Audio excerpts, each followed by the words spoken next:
Hello बच्चों, मैं doctor Adarsh Kumar आज आपसे इस विषय पर डिस्कस करने जा रहा हूं कि जब आप एग्जामिनेशन हॉल में होते हैं तो उस दौरान आपको किन किन बिंदुओं पर ध्यान ज़्यादा देना चाहिए, डूज और डोंट्स क्या होने चाहिए जिससे आप अपनी सफलता को प्री में पूरी तरीके से एश्योर कर सकें।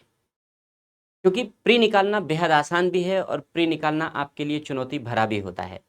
इसलिए कुछ छोटी-छोटी सी बातें हैं, अगर आप उन छोटी-छोटी सी बातों को मैनेज कर लेते हैं तो प्री आसानी से निकल जाता है। सबसे पहली बात, प्री के लिए टाइम मैनेजमेंट बहुत ज़रूरी है। जो भी पेपर आप कर रहे हैं, 2 घंटे के भीतर उन 100 क्वेश्चंस को 2 घंटे के भीतर आप पूरी तरीके से पढ़ सकें, सावधानी के साथ पढ़ सकें, पूरी केयरफुलनेस के साथ पढ़ सकें, ये बेहद ज़रूरी है। कभी-कभी बहुत कुछ क्वेश्चंस आप बहुत जल्दीबाजी में पढ़ते हैं और जल्दीबाजी में पढ़ने के कारण आपसे बहुत छोटी-छोटी सी मिस्टेक्स हो जाती हैं, सिली मिस्टेक्स हो जाती हैं, वो नहीं होना चाहिए। इसलिए टाइम मैनेजमेंट बहुत ज़रूरी है। कभी-कभी समय नहीं मिलता क्वेश्चन का आकार देख कर के कि अरे क्वेश्चन का साइज़ बहुत बड़ा है, छोड़ते हैं, छोटे क्वेश्चन पर आते हैं और पता चला कि क्वेश्चन में कुछ एक बिंदु ऐसे हैं जो बहुत आसान हैं। बस उसी वो आसान बिंदु आपको समझ में आ जाएँगे, आइडेंटिफ़ाई कर लेंगे, फटाफट आंसर आ जाएगा। लेकिन आप उसे समयाभाव के कारण पढ़ नहीं पाते हैं। तो इस तरीके की मिस्टेक्स ना हो, बच्चे फीडबैक देते हैं आकर के, उसी फीडबैक के आधार पर मैं आपको ये सजेशन दे रहा हूँ कि टाइम मैनेजमेंट एक सबसे इम्पॉर्टेंट पार्ट है आपके किसी भी एग्ज़ाम को क्वालिफाई करने का, प्री के लिए भी स्पेशली। अब इसके बाद क्या करना है, कैसे टाइम को मैनेज करना है, एक-एक स्टेप आगे बढ़ते हैं। दूसरी बात कि जब आप क्वेश्चन कर रहे हैं, पूरे क्वेश्चन पेपर को 3 नज़रिए से देखना है। पहला नज़रिया, जो क्वेश्चंस आपके आंसर आपको कॉन्फिडेंटली आते हैं, आपको पता है कि yes this is the right answer, यही सही आंसर है, आपको सबसे पहले उन क्वेश्चंस को सॉल्व करना है। सारे पूरे पेपर को एक साथ मत सॉल्व कीजिए, केवल उन क्वेश्चंस को सॉल्व कीजिए, पढ़िए। अगर आपको लग रहा है कॉन्फिडेंटली आता है, यस आंसर कीजिए और आगे बढ़िए। फिर एक बार इस तरीके से पूरे 100 क्वेश्चन तक चले जाइए। इस तरीके से आप 35 40 तक चले जाते हैं, बहुत अच्छी बात है। इसका मतलब आपकी तैयारी बहुत अच्छी है। 35 तक जा रहे हैं तब भी आपकी तैयारी औसत है, ठीक है, प्री निकल जाएगा। तो अगर आप इस तरीके से 35-40 तक पहुंच जा रहे हैं तो आप बहुत अच्छे तरीके से आप आगे बढ़ रहे हैं, लेकिन कॉन्फिडेंटली, पूरी तरीके से। फिर आप सेकंड राउंड में फिर पेपर सॉल्व कीजिए। सेकंड राउंड में अब आप उन पेपर को देखिए, उन्हें सर्किल करते जाइए, क्रॉस करते जाइए, जैसे भी मार्क कर लीजिए कि ये हो चुके हैं। फिर सेकंड राउंड में उन क्वेश्चंस को पढ़िए जो अब छूट चुके हैं, लगभग 60 क्वेश्चन आपके। अब इन क्वेश्चंस में फिर देखिए कि एलिमिनेशन राउंड अपनाइए कि ये हो सकता है, ये नहीं हो सकता, ये नहीं हो सकता, ये नहीं हो सकता, ये नहीं हो सकता, तो यही इसका करेक्ट आंसर है। तो उस एलिमिनेशन वाले राउंड को लेकर के जहां आप 80-85% श्योर हो जाते हैं कि हाँ ठीक है, यही इसका आंसर है, तो आप सेकेंड राउंड में ऐसे आंसर को सेलेक्ट कीजिए, ऐसे क्वेश्चन को सेलेक्ट कीजिए, उनका आंसर कीजिए। 20-25 क्वेश्चन आपके ऐसे निकल आएंगे आसानी से और आप क्वेश्चन कर लें, उसका आंसर कर लेंगे आसानी से। 30 तक हो सकते हैं, डिपेंड ऑन योर प्रिपरेशन। इसके बाद फिर थर्ड राउंड में आप उन क्वेश्चंस को देखिए जो बिल्कुल आपको लग रहा था कि नहीं, इसमें तो हमें 2 से ज़्यादा में डाउट है। क्योंकि होता क्या है, मैंने ऐसा इसलिए कहा क्योंकि अगर आप डाउट वाले क्वेश्चन में शुरू में उलझ जाएंगे तो जो क्वेश्चन आपको अच्छी तरीके से आते हैं, आपका दिमाग पजल हो जाएगा और पूरी तरीके से आप परेशान हो जाएंगे, तनाव में आ जाएंगे और आते हुए क्वेश्चन गलत करके आप चले आएंगे। इसलिए अपने दिमाग को कूल रखें पूरे 2 घंटे तक। इसके लिए ज़रूरी है स्टेप बाय स्टेप आगे बढ़ें। जो आसान स्टेप है पहले ले लें, उनसे कठिन स्टेप उसके बाद ले लें, सबसे कठिन स्टेप बाद में ले लें। तो जो थर्ड राउंड का क्वेश्चन है, थर्ड राउंड में आप वो सारे क्वेश्चन लीजिए जिसमें आपको डाउट सबसे ज़्यादा हैं।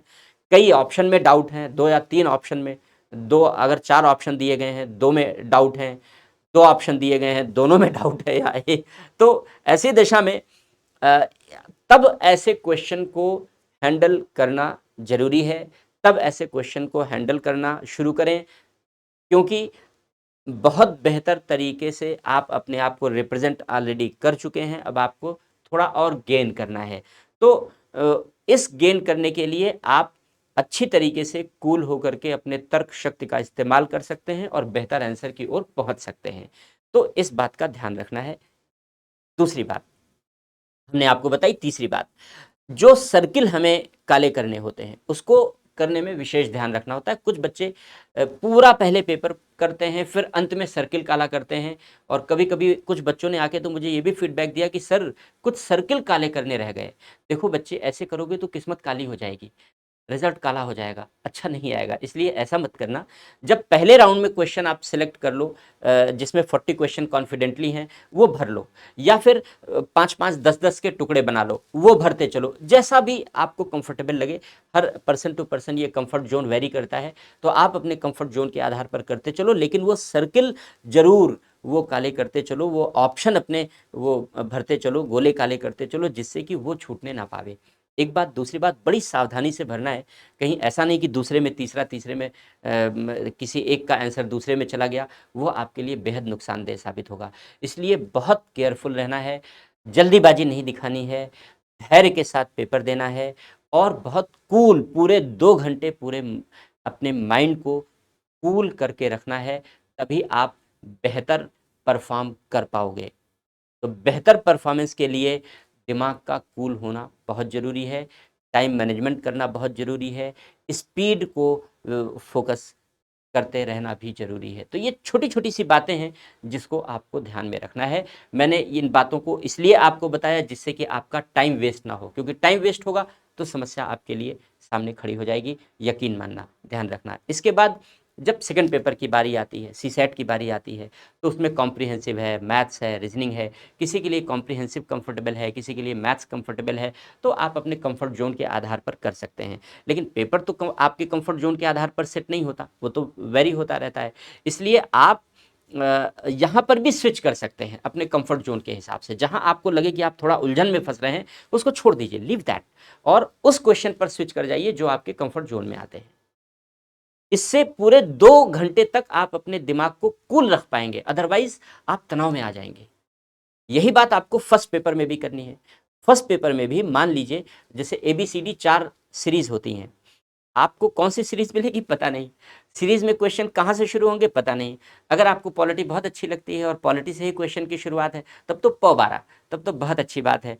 तब तो फिर आपके लिए आपका कंफर्ट जोन मिल गया और आपका मनोबल बढ़ गया। लेकिन कभी कभी ऐसा होता है कि जो टॉपिक आपका कंफर्ट जोन नहीं होता, जो टॉपिक आपका बहुत अच्छे से तैयार नहीं होता, क्योंकि ह्यूमन नेचर है, सारी चीज़ें इक्वली प्रिपेयर नहीं हो सकती, तो ह्यूमन लिमिटेशंस हैं।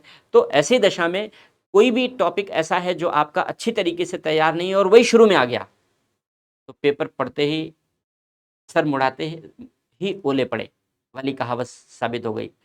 पेपर पढ़ते ही समस्या सामने। समस्या नहीं है, अपॉर्चुनिटी है।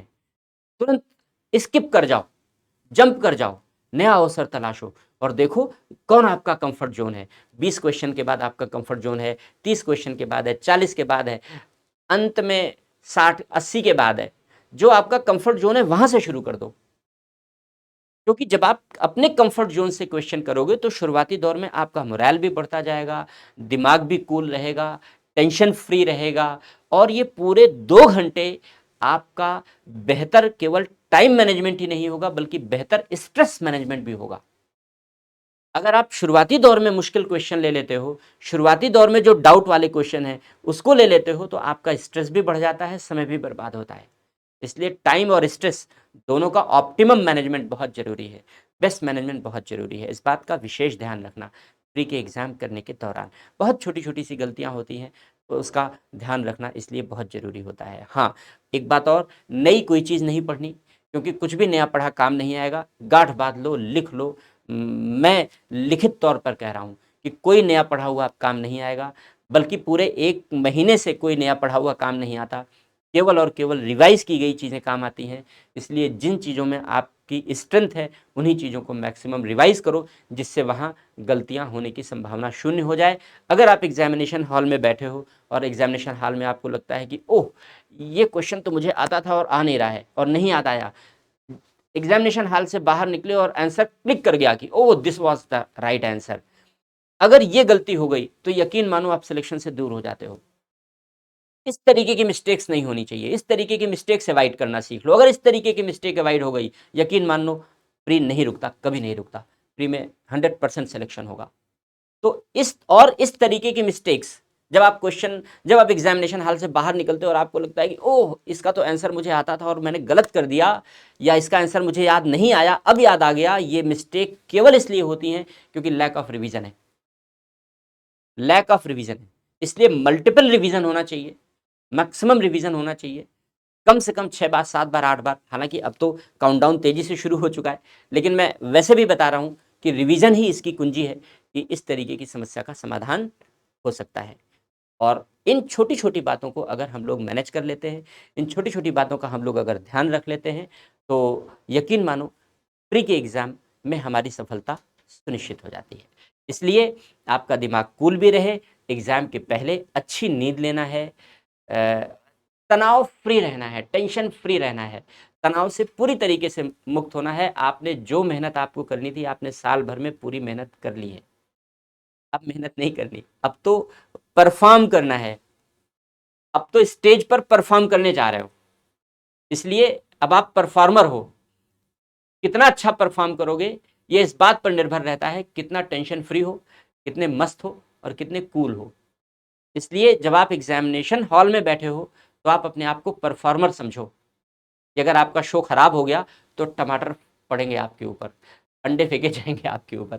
इसलिए एक परफॉर्मर की तरीके से बिहेव करना जब आप एग्जामिनेशन हॉल में बैठे हो, पूरे तरीके से टेंशन फ्री होकर के, पूरी तरीके से स्ट्रेस फ्री होकर के, तो आप सिलेक्शन पाओगे। क्वेश्चंस को मैंने बार बार कहा कि क्वेश्चंस को केयरफुली रीड करना, बहुत सावधानी पूर्वक पढ़ना है, जल्दीबाजी नहीं करनी है।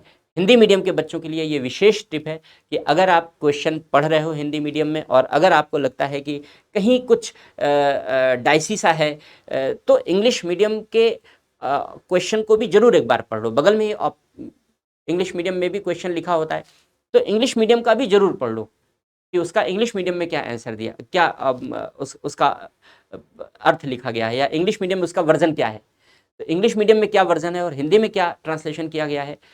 दोनों कभी कभी मिसमैच हो जाते हैं, मैंने देखा है। वैसे तो यूपीएससी को ऐसी गलती नहीं करनी चाहिए, लेकिन यूपीएससी ऐसी गलतियां करता रहा है और वो सुधार भी नहीं पाता है, तो ऐसी गलतियां होती हैं। इसलिए ये मिसमैच ना हो, इसमें आपका नुकसान ना हो, क्योंकि हम यूपीएससी को तो दोष दे नहीं सकते जा करके, तो उसकी गलती आपका कैरियर खराब ना करे। इसलिए इस प्रकार की चीज़ों पर विशेष ध्यान रखना कि हिंदी, इंग्लिश और हिंदी के ट्रांसलेशन में अगर इस प्रकार की गलतियां हो जाती हैं तो वो आपको नुकसान न पहुंचाए। इसलिए जहां भी आपको थोड़ी दुविधा लगे, इंग्लिश वर्जन देखने में संकोच बिल्कुल भी मत करना। ये हिंदी मीडियम के बच्चों के लिए ये विशेष ध्यान है, इसको ध्यान रखना। और अंत में मेरी बहुत सारी शुभकामनाएं हैं एग्ज़ाम के लिए। बहुत कूल होकर के, मैं बार बार कह रहा हूँ, परफॉर्मर की तरीके से जाना, टेंशन फ्री होकर के जाना, स्ट्रेस फ्री होकर जाना, विजय हाथ में होगी। अगर आप तनाव में एग्ज़ाम दोगे, टेंशन में एग्ज़ाम दोगे, तो आप लूज़ करोगे। इसलिए बहुत खुश मिजाज होकर के एग्ज़ाम में अपीयर होना, अगर आपकी मेहनत रंग लाएगी और ईश्वर आपको सफलता अवश्य देगा। तो इस वीडियो के लिए इतना ही। Thank you.